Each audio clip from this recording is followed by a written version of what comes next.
Hello students, today we start exercise 1.5 और हमने इसकी प्रीवियस क्लास में डिटेल नॉलेज एंड हमने क्वेश्चन नंबर 1 और सेकंड की हमने नॉलेज ले ली थी कि किस तरह से सॉल्व करने हैं। तो फर्स्ट क्वेश्चन तो हमने कर लिया था, सेकंड का हमने बाय एग्जांपल लिया था, बट अब हम एक्सरसाइज से क्वेश्चन लेके करते हैं। हाँ, we take a first question. ठीक है,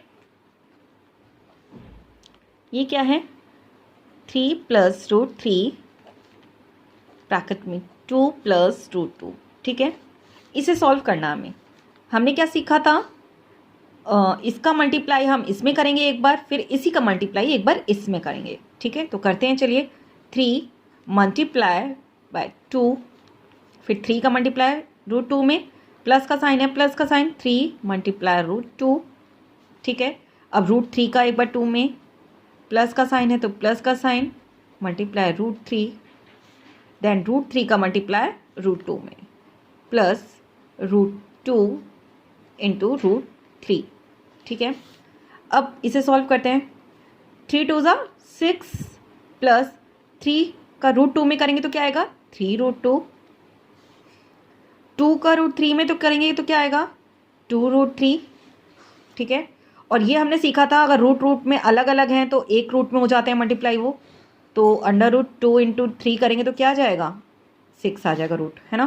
तो चलिए, 6 प्लस 3 √2 प्लस 2 √3 प्लस √6।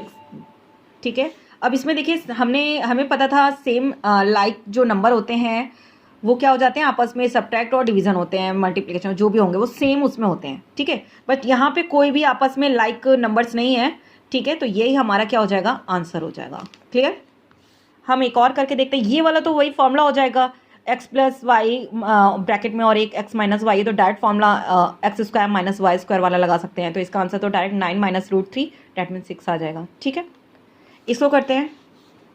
मैंने पीछे प्रीवियस क्लास में ये एग्जाम्पल से समझा रखा है। ठीक है, थर्ड हम करते हैं। चलिए, √5 प्लस √2 का होल स्क्वायर। वैसे मैंने ये भी समझाया था, हमने जब करा था x + y का होल स्क्वायर क्या होता है? x² + y² + 2xy। ये फॉर्मूला हमने पढ़ा था।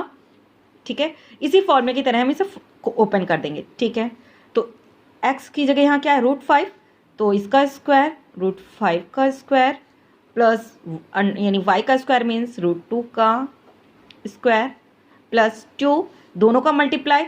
ठीक है, तो रूट में है तो क्या हो जाएगा? √10। क्लियर है ये? अब मैंने आपको बताया था अगर इस तरह से लिखा हो √a का होल स्क्वायर तो क्या आएगा? a बताया था ना मैंने प्रीवियस क्लास में। तो √5 का स्क्वायर क्या हो जाएगा? 5 + 2 + 2 √10। कितना हुआ? 7 + 2 √10। This is answer. Okay, I hope अब ये आपको समझ में आ गया होगा। हम थर्ड क्वेश्चन भी करते हैं। चलिए, recall pi is defined as a ratio of the circumference से C of a circle, okay, to its diameter, say D, okay, that is pi is equal to C upon D, okay. This seems to contradict the fact that pi is irrational. How will you resolve this contradiction? ये बोल रहे हैं कि आपने तो इसके अंदर क्या कहा गया है कि पाई जो है वो क्या है? C upon D दे रखा है। देखिए, थर्ड क्वेश्चन में हमसे कहा गया है पाई क्या है? C upon D, जहाँ C क्या है? ये सरकमफ्रेंस है और D क्या है? यहाँ पे डायमीटर आपको दे रखा है। ठीक है, ये आपको ऑलरेडी दे रखा है यहाँ पे। तो ये कह रहे हैं ये कंट्राडिक्ट हो रहा है कि क्योंकि पाई तो इरेशनल है ना।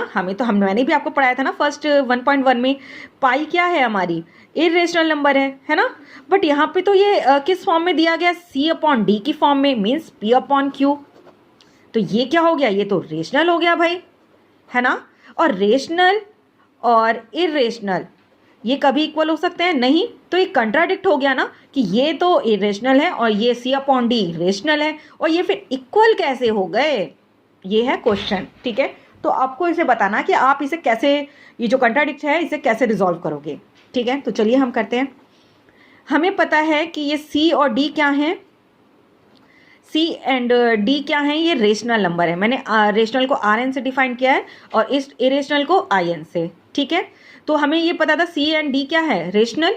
बट इसमें हम कंट्राडिक्ट कैसे करेंगे, ये जो कंट्राडिक्ट हो रहा है कैसे सॉल्व करेंगे कि इन्होंने ये कहा है ये अलग अलग रेशनल है ना, यहाँ पे रेशनल नंबर हो सकते हैं बट यहाँ पे तो ये C/D की फॉर्म में है। दैट मीन्स जब हम इसे अपॉन में लिखेंगे, समझ रहे हैं, कि जब हम इसकी इन दोनों की वैल्यू निकालेंगे तब जो वो वैल्यू आ रही होगी तब वो इरेशनल होगी, ठीक है। और जो कि पाई भी इरेशनल है, पाई क्या है, ये भी क्या है, इरेशनल है, तब ये दोनों बराबर हो गए होंगे। आ गई ना बात समझ में कि ये जो ये हमने माना था, ये जो दे रखा है C और D तो चलो रेशनल है, मगर ये जो इनकी अपॉन करके जो वैल्यू आ रही होगी वो इरेशनल होगी, इस वजह से वो पाई के इक्वल है, ठीक है, इस वजह से वो इरेशनल है। आ गई बात समझ में।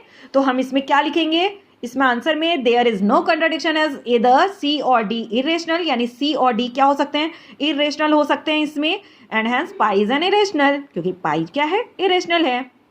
क्योंकि पाई इरेशनल है तो इनमें से कोई एक क्या होगा, इरेशनल हो सकता है, या दोनों ही इरेशनल हो सकते हैं, इनकी जो वैल्यूज होगी। क्लियर है, आई होप आपको समझ में आ गया होगा क्वेश्चन क्या कह रहा है और हमें करना क्या है, ठीक है। तो इसके आगे की हम नेक्स्ट क्लास में पढ़ेंगे। Okay, bye bye.